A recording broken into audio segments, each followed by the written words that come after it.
go. Thank you so much for joining me today. I so appreciate it. How are you feeling? I'm wonderful. How are you? You know what? I am thankful on a Thursday. I really Oh, am. I try to have something to say for every day of the week, no matter what. I have wonderful Wednesday, thankful Thursday, and fantastic Friday, whatever it is. Just try to be as positive as possible, you know? that part right there. Yes, we Positive. yes, we have to be. It's something about the mind and just what we tell ourselves. Right. And I was listening to a comedian say something along the lines that the mind doesn't actually know when we're joking. So when we Wow. say things, the mind believes it, even if we're joking. Right. So what we tell ourselves is just so powerful. But I'm just so appreciative of you taking our time to talk Thank and you. tell your story. I'm wearing my jacket that my husband made for me, Women's Champ. I'm a champion of It's women. beautiful. It's Thank beautiful. you. Thank you. And I love that we can learn from one another. And Right. I think too often we look at someone's outer appearance and just assume they have it easy. And Right. Tammy, you honestly have one of those faces. Oh, I've thank you. always seen you smile, and I'm like, she's so pretty. But Oh, along with the beautiful face, it's the personality. Just, I love it. I love a lively spirit. thank But you. but people don't know underneath all of that. They don't. It comes with the price as well. I want Yeah. you to elaborate on that because people don't realize how Right. challenging it can be when others view you oh, you're the pretty girl. So there's all these assumptions that come with that I mean, that really seriously. I mean, a lot of people really don't understand, that you could look at a person and you could assume that they live this wonderful life and they have Mhm. no clue that this person may be crying every single night. They may not understand that this person is needing a hug on that particular day. They don't Yes. understand that, that they really matter during that time. Anytime when you are in someone's presence. You just always have to be nice and kind because you never know what that person may need. You Mhm. may never know what they've gone through. So No, no. during my season of what I've gone through, I needed that. And really, Yes. to be honest with you, I did not get it. Mm. And that's something how we're able to. I'm grateful that some of us have changed the narrative. What we didn't receive, we wanted to make sure that we were able to give that to someone else instead of Right. just sitting in, well, I didn't get X, Y, and Z. And just because you didn't get it does not mean that you can't give it. That's right. And it comes with maturity. Yes. Yeah. Yes, it really, really does. I love, my husband told me to just let my guests talk. I try to be respectful of folks' time. I No, be I trying to love come. it when people ask me questions. I really Yeah, do because I yeah, can go on and I don't want to yeah, miss something that someone may need. yes. And see, for me, my approach to it is really a conversation. Like I had Right. texted you before, I think it needs to happen organically, and I think that that's a lot, Tammy, of what we are seems to be missing. Everybody just got to be so put on, Right. and we have to have this appearance of flawlessness. And we are such flawed people that we need to get to the nitty gritty. Because, like you said, when people go home and after they've been out and doing whatever, whatever, whatever, and around people and take all of this stuff off, who are you? What's Right. left? Who are you? Exactly. What you Exactly. got going on? But I'm going to tell you this, you have been on my heart for months. I Wow. mean, months. And I knew it was going to become a time, there will come a time where I needed to interview you. Right. And I was so honored. People don't know. I just thank God for connections because I met you through my friend, and I Right. met you by her mother-in-law house at that time. And I just thought, who are these people? They are her. I'm talking about her and her husband, y'all. A ball of fun and just real people. And so Right. that first impression, you all made me just feel so comfortable, not knowing that God would actually send me to your church. He's an Okay. amazing God. I mean, we have no Listen. clue But We have no clue of the journey. We don't. listen, before we get into all of that, I just want people to know, like, some of my background, growing up in the church and having a heavy responsibility in ministry. I just feel like I was just a little tired. And some people, we grew up hearing like, how you gonna get tired working for the Lord? And that burnout is real. So when I moved to Mississippi, and I knew that I didn't know where I was gonna go to church. So my plan, I love when I say my plan, because my plan was to go to a big church and hide. I wanted to go to a church that Right. was too big for people to even get to know me, so I could just walk in, walk out, and just mind my own business. And I Right. kept, I was visiting Believers Unite and loved the service, but I just wouldn't walk up there. And finally, one Sunday, the Lord's like, walk down the aisle. I mean, y'all had been there for months, Right. months, and it was just, it felt like home, but God had me right where I needed to be, where I Amen. needed to be fast. So I just want to tell you, thank you for your yes to God, because what I needed at that time in my life, that ministry played a big role in it. Amen. So I just want you to always just never forget that sometimes people leave and you never, and it's not about hearing a thank you, but again, we're gonna go back to being nice, just being kind, Exactly. appreciative That's for what it. someone has done for you, because Right. so many people they've done work and we're reaping the benefits of that. And so, Right. Right. okay, so I'm in a better place. But what I didn't know at the time was that you had written a book. You had never Yes. shared that with me. My friend shared that with me, and you all, I have it right here. You can actually get this on Amazon. I literally read this book in 2 days, and sometimes, Tammy, I had to take a break I understand. because of your experience. Right. And I just want you to just talk a bit about your journey, how you had even come to the place to begin to write a book, because this is an accomplishment within itself. Thank you. What made you want to write this book? Well, when you have a story Mm-hmm. and you are wrapped up in so much pain, it was therapy for me. Okay. And I was going to counseling, and all of the counseling that I had gotten, I knew that I had to share it with some other individuals. Mm-hmm. And I knew that if I did it, I was going to have to be separated from my family. Mm-hmm. So it was either, Tammy, are you going to live again? Or Mm-hmm. you want to continue to die?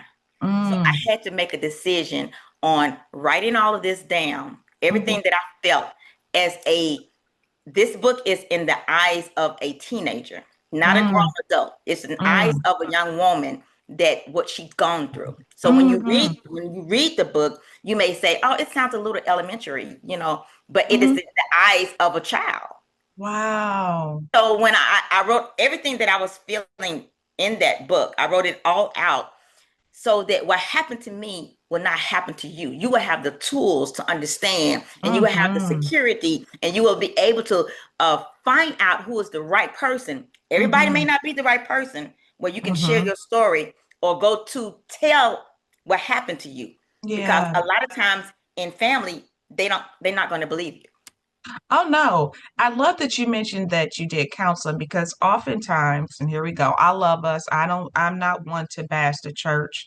I love God, and I believe that there are some amazing people that's doing wonderful ministry that may not just be publicized, but there are a lot of us in the body of Christ that we're doing our work.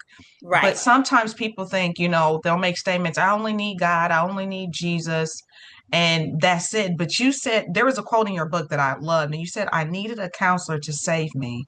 I wasn't strong enough to lean on God. Right. Right. I was not. And I want to say this, that I I suffered in silence for years. Mm-hmm. What happened to me was when I was 14 years old. Mm-hmm. Now, let me go back about this. I want to say this because I want to clarify some things in the book. Okay. I went on a fast, a Okay. 30-day fast, and I Okay. was secluded from everybody. And he began to download some things to me. I mean, Mm. different things and dates and different months, just a lot of different things. Mm-hmm. And one of those days, Latoya, he shared with me that Mm-hmm. You actually was abused at 13 years old. Mm, And I was like, oh my God. And so I started writing everything down, and I was like, mm-hmm, I get it. I said, this happened when I was 13, not mm-hmm. 14. So I really want Wow. to clarify that because in my mind, the whole time I was thinking that I was 14, but I was actually 13. Wow. Because I'm telling you, y'all, when y'all get this book, and you can tell, I love that you said that you wrote it from the lens of this young girl, Yes, because you can, as I was reading it, it felt like the thoughts were racing because yes, we aren't prepared at that age for this sexual world. And right. I myself haven't gone through, I went through molestation, but it took me years to say something. And that's a whole different conversation on the after effects. People Right. don't realize how it can affect all of us differently. Oh yeah. That's Oh yeah. that's why it's important for us to watch what we say about people because you don't know Exactly. what they've experienced and why. And again, like you said, you weren't strong enough to lean on God. Some people aren't leaning on God and they're not leaning on counseling. So they're just Exactly. out there in the wind By themselves. by themselves. And then when Yeah. you have family, when you said you knew that you were going to go through a period of isolation from your family. And that's very painful because, you know, well, let me share the story. Yes. Let me share the story so that everybody can understand exactly. I won't be able to go through the whole thing, but I can just give you a little bit. Because I want them to get the book. Okay, Okay. well then okay, great. But I want you to share. We are going to share, but this is going to compel people to go and get your book. So you asked me a question, so I won't give too much detail because when I get to going, I get to going. Tammy, like I said before, what I love about my format is we just go. It's a conversation. Right. So you want to tell, let's tell the story. Let's tell your story. Let's go back to 13-year-old Tammy. What happened to her? 13-year-old Tammy was molested on Mm, a Sunday, Easter Sunday morning in her pastor's office.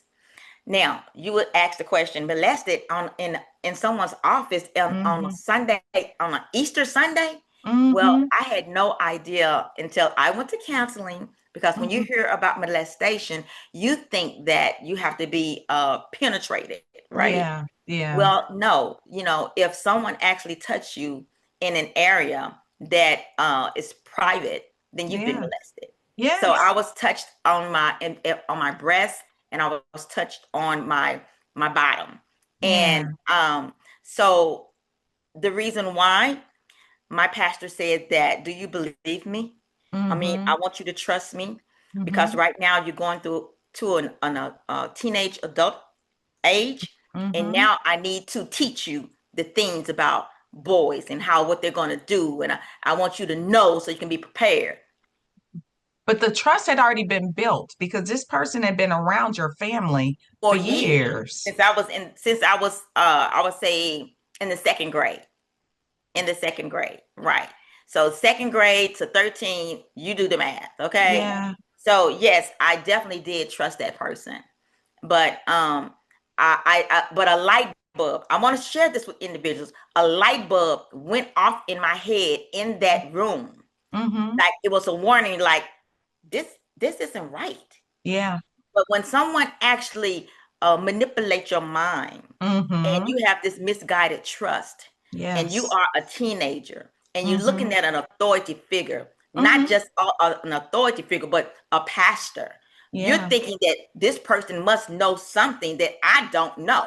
Yeah. So I tell individuals all the time, if that light bulb pop off, Mm-hmm. you protect yourself immediately. I don't care who it Yes. is. I Yes. don't care who it is. Yes. See, when I was coming up, nobody taught that. Oh no. Yeah. Mm-hmm.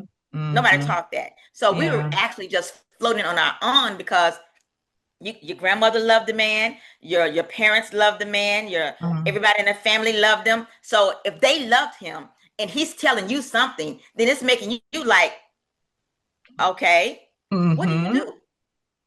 But and again, like you said, it's the manipulation. It's the People they manipulation. know who to target because there's this again, we come from a community that teaches us to respect our elders. Exactly. So again, Exactly. if you've been there for years and then someone tell you to do X, Y, and Z, but also too along with that, when you've been threatened with your life, if you Right. tell, Right. then Right. I'm going to hurt so and Yes. so and so and so. So you have the manipulation with fear Right. as And it's well. real. It's real. That manipulation is real. And if you threaten a teenager, you like, what do you do? Who do you call? Who do you talk to? You know, Hmm. and then the hurtful part is when you do share it. Yeah. Well, how old were you when you? Okay, let me ask this question first, then I'll go back to how old were you Okay. when you shared it. How long did this go on? Because some things I know, but I want people they gonna go get the book. Y'all gonna go get the book. How long did this go on? So it started at 13 and then went into Okay. what age? I was 16 Okay. and I didn't tell. I Okay. had a young man that was in my school. I told him Wow. the whole story. And he told Wow. me, he said, Tammy, you got to tell. You Mm, cannot hold this. I said, I'm so afraid. I said, everybody loves him. I said, I'm so afraid. That thing was bothering me so bad that mm-hmm, I had to tell somebody. I didn't tell my sister. I told nobody, but I told that guy. mm, And I told mm-hmm. him, will you please, we were going to the same school. I said, will Okay. you please go in there? My mother worked there also. I said, will you Okay. please go and tell my mom what happened? Because Mm, I can't do it. I can't look at her and I can't do it. And then he mm-hmm. said, Tammy, he said, I'm gonna go in there and I'm gonna tell her everything. I said, Yeah. okay. He went in there, and I sat out in the cafeteria Mm-hmm. and he told her everything. And I just felt so good because I felt that now it's over. Now my mama know, she Mm-hmm. knows. My mama came out there like a soldier, baby. She came out there. Yeah. She was like, did this happen to you? And I told her, I said, yeah, it's true. I said, yes. On the way home, she asked me 1,000 questions, a Mm, thousand questions. When did it happen? How long did it happen? Where? Everything. And I was just talking. I was just telling her all of that. yeah. And I felt like, whew, it's over. Yeah. But it wasn't. It was not. It was not. No, it was not. Mm-mm. This man still came around your family. Not it, it was a break. Okay. It was a big break. And he came back one And how did day. he come back though, Tammy? Like in what capacity? How did he Well, come back? I was upstairs in my room and I just heard some laughing and talking, familiar voices. And I Hmm. said, I know that's not the voice that I know this is not his voice that I know. Hmm. No. So I said, I'm gonna pretend to go downstairs and get a glass of water. Yeah. So I went downstairs and there he was, sitting on the couch.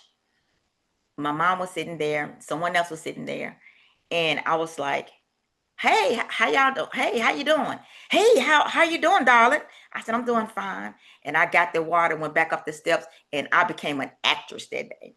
Mm, I said, I cannot believe that I have been betrayed. I cannot believe that this person is back in our lives.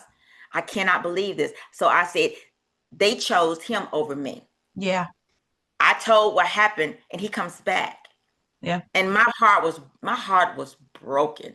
My heart was broken because Mm, first of all, it was laughter downstairs. mm, And I hmm. didn't know what they were laughing at. I don't know what they was doing, but I know that it was something happy. So with Yeah. me, what's happy? Nothing should be happy. Why Yeah. is he why is he here? And Hmm. so my mom told me, she said, Tammy, if he does anything else to you ever, you Hmm. make sure you tell me. And I said, okay. But Hmm. with that, Latoya, that wasn't enough for me because I Right. said that I I felt that since I had this boy to go in to tell her, I felt that she should have known that I was so terrified to come to her to tell Yeah. her what happened. And then you Yeah. allowed him to come back.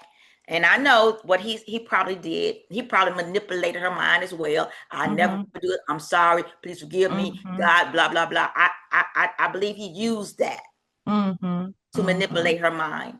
And Hmm. then, but I believe that my mother was just wounded, from Yeah. uh, a lot of different things, uh, uh, And I don't want to blame her for everything. I don't want to do Yeah. that because, Yeah. like I said, my father was something to deal with, Yeah. and she married him at an early age. I believe she was like 17 or 18 or something. Young. And so he was something else.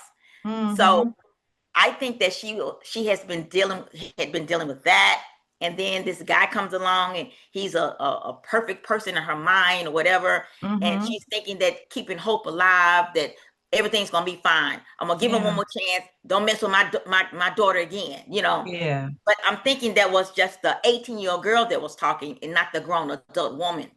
Mm. Makes a That difference. it makes a huge difference. And I don't think people realize that those that have been victimized, they need Right. to feel protected. Something has to be done to let them know you didn't cause this, you did not ask for this. And I think, unfortunately, and we believe in the power of prayer, we believe in deliverance, we know Absolutely. that people can change, but there are some situations where the child needs to be fully protected in the sense of At you all times. cannot come around. Like, if something like that happened, it has to be you can't come around. And I'm telling you from personal Right. experience, even within my family, it has happened, and I won't go too deep in it, but I knew something was my mother's her her aura, everything about her would change when a certain family member would come around. I was Right. like I was very young and noticed that. And I didn't have the courage to ask her. And it wasn't so much of courage, but it was just I didn't think to ask her until I was like 13. I said, I noticed when Mm. so and so comes around, you change. And then my mother shared with me that that person had molested her. But the whole Wow. time they had still been coming around the family. Right. And it wasn't until when she said that, I just came out and told her that I had been molested. I Uh, remembered it very vividly as a 4-year old. And I think, what if I had shared with her then? Of course, I didn't know. I'm 4 years old. But what right. if I had shared with her then? I feel like I would have not gone through so much other stuff Exactly. because the Exactly. sexual trauma behind that comes with that. And that's why I always felt like people who were molested either run away from the opposite sex or they run to them. Is one or the Right. other. So some people who are out here being promiscuous, there's a seed that was planted. Absolutely. And so we just see the person is like, oh, she fast. It would always just be a little write Exactly. off of, oh, well, she Exactly. she just fast. And you can't help Right. how you made up. You having the body that you have, Right. and Right. so that's not an excuse for someone to be able It's not. to misuse your body, but without telling the entire story. And I will tell you this from a reader's perspective, I can tell that you are protective of your family. Yes. But at the same time, you're telling the truth. And I'm gonna Right. tell you what one of the shockers for me in the book was when you said they got married. Yes. They being your mother and the man that Right. molested you for years. Right. And that was very painful for me. I think I was like maybe 25, 26. I can't remember. I was in my 20s. Yeah. And she actually called me and asked me, she said, Tammy, how do you feel about me marrying XYZ? Mm-hmm. And the actress that I was, that had became from at 16, when I Yeah. became that actress at 16, it's fine. Yeah, yeah, I don't Mm-hmm. mind. Yeah, yeah, go ahead. Yeah. But that actress was still bitter and she was still hurt because of what Mm-hmm. happened that day in that room, that he was there in that living room. When I became an actress, everything was yes, because I Mm-hmm. wanted to fit in. I wanted Mm. people to love me. I wanted my Wow. family to receive me. What happened to me and what I told you, I wanted you to accept it and to believe it. But when you bring him back, now I feel like I wasn't accepted, and that you believe what happened because he Mm-hmm. admitted what happened. But Mm. then again, that's a piled up on me also because you got the truth, but I'm still in the background. I felt no Mm-hmm. love. I didn't feel Mm-hmm. love. So everything was yes for me. Mm-hmm. And Everything was becoming an yes. actress. Yeah, Isn't everything that was yes. something? It's the people pleasing. Right. Because I think Everything was yes. yeah. Yes. Holidays was yes. Mm-hmm. Everything was yes. Whatever, yes. Coming, going to the house was, hey, how you doing? You know, Yeah. uh, uh, great service or whatever. Mm-hmm. You know, everything was yes until one day Mm. I decided enough is enough. Mm-hmm. I can't do it no more. When So was that breaking point? I stopped going to the church to please Okay. anybody. Yeah. I made a decision that I was not, and I did this in my late 20s. And Mm. I tell people today, don't wait that long because you will Yeah. destroy yourself inside. I got so sick. My body was full of sickness. And Yes. I couldn't deal with it anymore. I was in the hospital for over 21 days when I began to sing like a canary to be free. And it was a setup because I was doing one of my clients' hair, Mm-hmm. and she was a co-pastor, and Mm. her husband was the bishop of the church. And I told her my story. And Mm. every time when she would come to the salon to get her Mm. hair done, she would Mm-hmm. say, "Are you ready? Are Yeah. you ready to talk to Bishop?" And I would Mm-hmm. always say, "No, not now. I'm not ready." Mm-hmm. And one day I said, I turned her around in that chair face to face and I looked at her and I said, "I'm ready." Mm-hmm.